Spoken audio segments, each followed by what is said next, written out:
so popular to regulate the internal policy, let's say, procedures within the political parties. But now we are facing in Montenegro a real problem because there are a lot of the split of the political parties, decisions about the even leadership of the political parties are made in really irregular situation. So it's very difficult to implement the law on political party which is not regulated. So some kind of regulation definitely should exist. Regarding some forecast of this, it cannot be expected some changes in the law, at least in the short period. But some institutional incentives could be made. Maybe after the Montenegro will join to the EU, we will be forced to use the proportional system in the preferential voting for electing the MPs in the European Parliament. That could also push the process of changing our national regulation, like happened in Croatian case, also in the case of Montenegro. But I'm advocating more after I heard also last time explaining the Finnish model,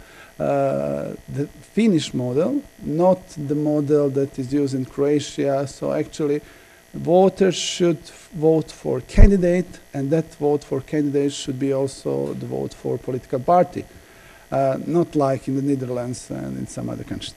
So, and the second incentive is actually the membership in the European party families, that our political party Montenegro, they don't want to be democratic, but they want to join to the European families. Some of them are already there, so that could be also incentive and push for them to become more democratized than they are now. Okay, thank you. To confess that I was a little jealous because we have some very often of some model who is done by my colleague from Zagreb, and I suppose I predict that he will very soon become saint in political science. Before that, it's necessary to how to say, to pass the first stop and to be canonized, and this is the also problem, the beatification, and after that, if he desires for another model, he will send new saint in political science.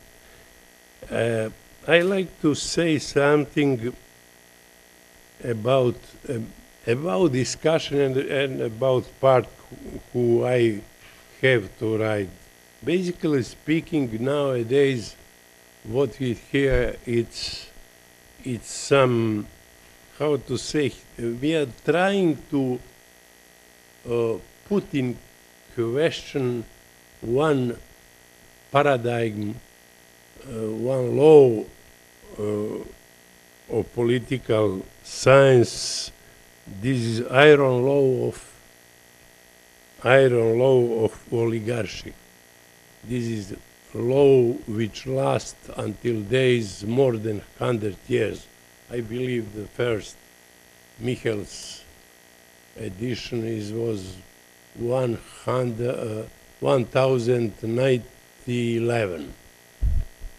We are now past this date, and from the moment when Michels proclaimed this law, he was criticized, and law also. I will say what are critics very, very shortly. What are critics who did not succeed to, how to say, to put in question this law.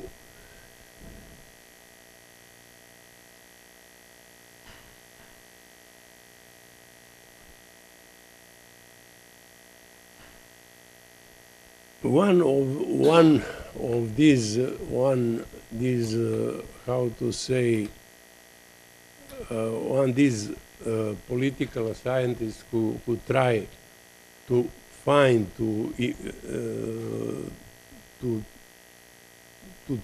to find some hurdle barrier to this law is trying to limit the way in which leaders of the party could stay in place, but it's not the value of it's not very big because leader try as soon as he take the post he change the party statute. It's impossible with this. For example,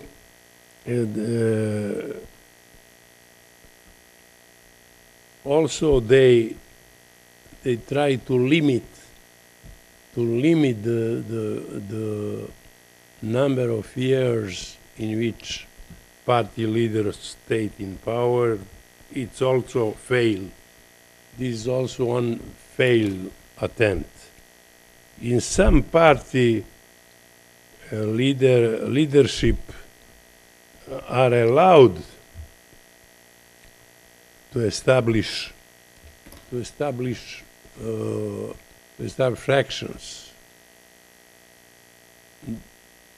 In some way, they how to say put in question the power of central leader, but also with big risk, big price. That party with fractions, for example, Socialist Party in France, another political party, not any party in Serbia. I don't know for any party in our part of the globe who try with that to diminish the power of this party leader,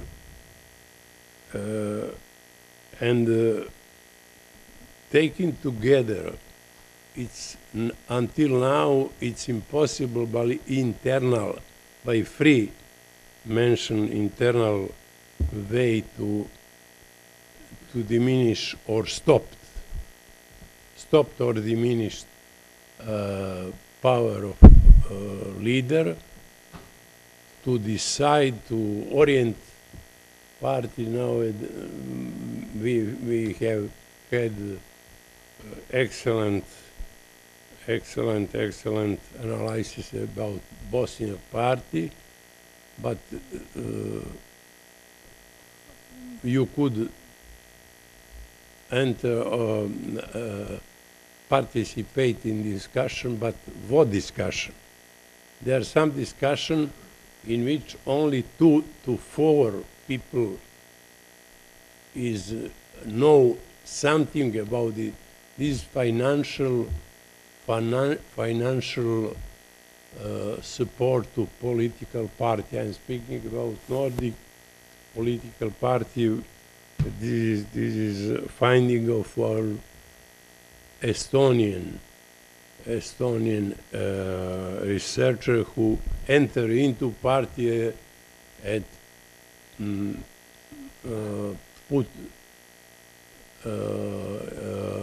have interview with top of party for 8 party members, meaning that in some part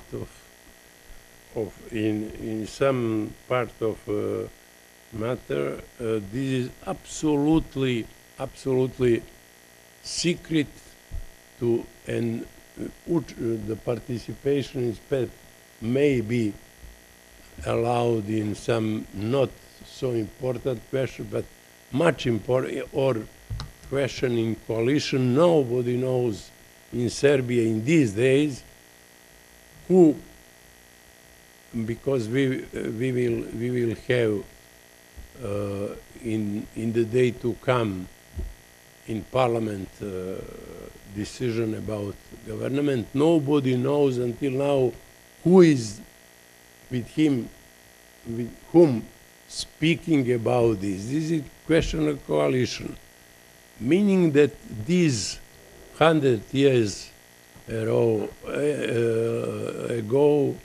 100 years old iron law of oligarchy is, in my opinion, in strength, now in vigor in our days, and we are trying now to find, to solve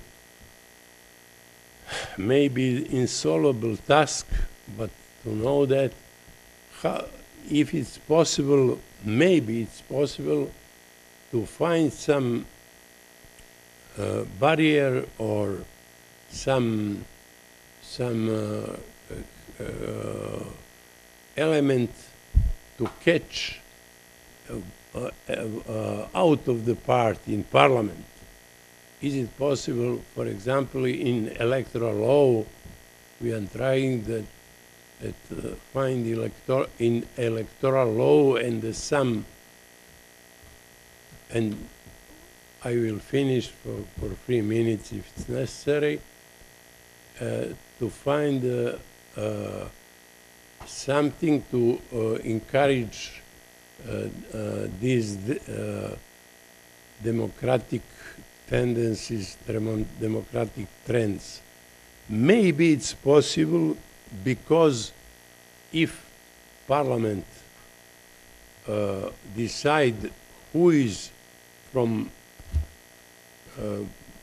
maybe 100, 200, never mind, people proposed by the party who is elected, if people by this our personal voting decide, in these days we will shift, we will change the strength, the relation of strength besides two very important organ, party top party or party leadership and parliamentary party. That's the trend which is nowadays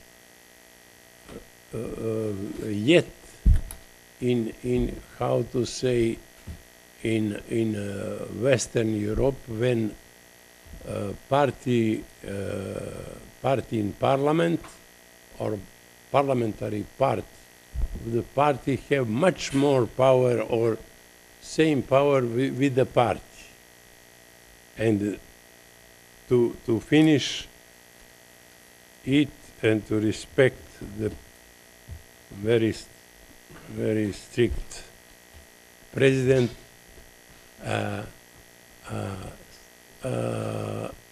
if it is true, I believe also that we could expect in the day to come, we could expect some fight, because party leadership does not allow to put